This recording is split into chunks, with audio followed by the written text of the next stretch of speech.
দিকে ভাঙড়ের মায়েদের বাপেদের ভালোবাসা স্নেহ, একদিকে আমার নামে মামলা, গাড়ি গাড়ি মামলা, অপরদিকে ভাঙড়ের মানুষের আস্থা আমার প্রতি।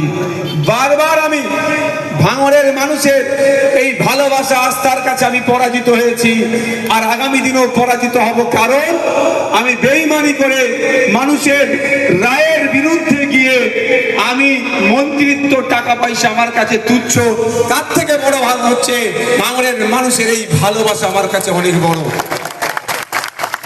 আমি আজ থেকে 5 বছর আগে বিধায়ক নির্বাচিত হওয়ার সময় যে কথাগুলো বলেছিলাম, আমি আমার কথাতে যথেষ্ট এখনো পর্যন্ত টিকে আছি।